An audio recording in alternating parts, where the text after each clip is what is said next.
इति गोप्या प्रगायन्ता। गोपी लोग सभी विरह गीत गा रहे। जयंती तीदिगम जन्म ना भगवान, वो दिन आज याद आ रहा है जिस दिन तेरा जन्म हुआ था। कण कण में लक्ष्मी आपके स्वागत के लिए उतरी, और जब से आप आए ना हमारा दरिद्र ही चला, लेकिन आज जब तुम गए ना तो ऐसी हालत हो गई, जीवन का कोई भी रास्ता हमारे अंदर रुक नहीं। तव कथा अमृतम तप्त जीवन, आपकी कथा क्या है? अमृत, और जीवन तृप्ति हो। आपके दर्शन नहीं तो कुछ करीब कभी विरीत कवियों का विरहों का आप एक दिन जीवन। और प्रभु आप हमें छोड़ के चले गए, पति सुतान वया भ्राति बंधव, हमने अपने पतियों को छोड़ दिया, पुत्रों को छोड़ दिया, घर संसार छोड़ दिया, तेरे लिए रात यहाँ आई और तुम्हें छोड़ के चला गया। हे पक्षी, ऐसा कहती हुई गोपियां रो रही सुस्वरम, स्वर से, हे कान्हा ऐसा कर दिया रे, ऐसे रोते हुए गा रहे।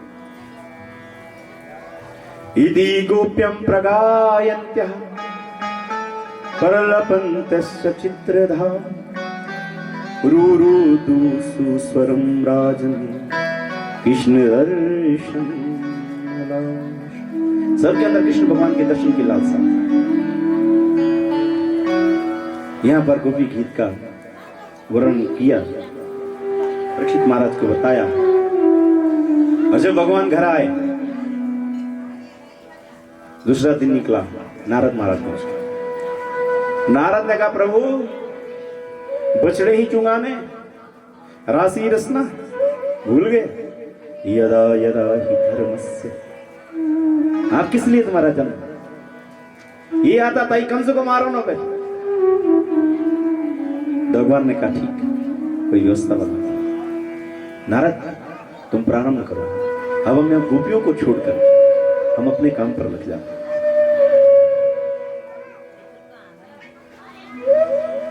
अक्रूर महाराज जी आए कंस के कहने कि उस कान्हा को हमने सुना, उस पर बहुत बल है, हमें लग रहा है ऐसा ना हो कि वसुदेव का वही पुत्र जो नंद के घर में, उसे यहाँ लाओ, हम उसे मार देंगे तो कम से कम मुझे तसल्ली हो जाएगी कि वो इतना बलशाली भगवान ही हो सकता हो रहे। तो अक्रूर जी को जब भेजा, अक्रूर ने श्याम को सारी बातें कही, वहां जसोदा से भी, नंद बाबा से, कि वहां बड़ा मेला है, हमारे महाराज कंस ने कहा है कि उनको लेके आना, भांजे भी है, तो चलो कोई बात, मेला है घुमाएंगे। दोनों ने मना कर दिया। अरे किसने तुम्हारा नाम अक्रूर रख दिया? यहाँ सारा गांव तो मेरे बच्चे के पीछे चल रहा, तो हम दोनों की क्या हालत होगी? हम नहीं भेजा। बलदाऊ भी आ गया। बलदाऊ ने कहा क्यों नहीं भेजेंगे माँ, हमें भी तो मामा के घर जाना है, दोनों भाई चलेंगे, मैं साथ में। ऐसे जैसे तैयारी करते हुए फिर दूसरे दिन भगवान तैयार हो गए और भगवान को छोड़ने सारे लोग आए। रथ पर भगवान बैठ गए।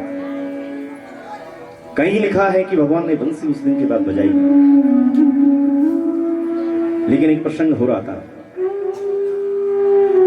कि राधा भगवान को कुरुक्षेत्र में चांद लगा था रात्रि के समय में, और भगवान ने जैसे आंख बंद करी कि मुझे कुछ हो रहा है, तो समझ गए कोई मेरा इतना प्रिय आ रहा है। भगवान ने महसूस किया, आंख बंद करी, और जैसे भगवान ने आंख बंद करी राधा रानी दिखी। राधा रानी जैसे जैसे नजदीक आ रही थी, भगवान ने फिर आंखें खोल दी, राधा खोल। राधा ने कहा कान्हा पहचाना? भगवान ने कहा मैं नहीं पहचानता, कौन हो? तो राधा मुड़ी और चलने लगी कि वो भूल गया मुझे। फिर भगवान रोने लगे और राधा से कहा ये राधा तू भक्ति है,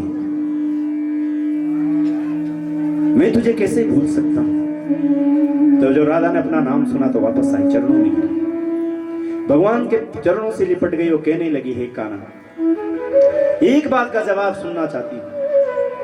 16,108 रानियां तुमने बना दी, अगर एक मेरे जाती तो तुम्हें क्या परेशानी होती? विवाह क्यों नहीं किया मेरे साथ, बता? भगवान ने कहा हे राधा, विवाह दो आदमी में होता, एक आएगा फिर दूसरे माला डालेगा तो विवाह कर, अलग होती ना तुमसे तो तुझसे विवाह कर, तो आधा अंग है, अंग से कौन विवाह कर? राधा ने कहा मुझे एक वचन दे दे। बोले क्या? कि जब मैं ये धराधाम छोड़ूंगी तो तेरी बंसी सुन करके मैं प्राण त्यागना चाहूंगा। कथाएं बताती हैं कि राधा ने स्मरण किया, भगवान ने बंसरी बजाई और राधा हम लोगों के हृदय में भक्ति रूप में आ गई और भगवान ने उसके बाद बंसी तोड़ दी, किसी के लिए बजा नहीं आया। इतना प्रेम आज उमड़ा हुआ है, सारे गांव के लोग खड़े हैं। राधा तो सबको गालियां दे रही थी, अक्रूर को तो कोई देखने को तैयार नहीं। ऐसी स्थिति वहां पर है। और जब रथ पर चले और रथ जब जाने लगा तो सारे लोग रोने लगे। आज जो गायों के पास कोई घास रखी हुई वो खा नहीं रही, बछड़े दूध पीने को तैयार नहीं है, बच्चे छज्जों में बैठे हैं, सारे ग्वाल पाल के एक दूसरे से कोई बात नहीं करता। ऐसा सुनसान सा माहौल वहां है। इसलिए कहते प्रेम नगर मत जाओ।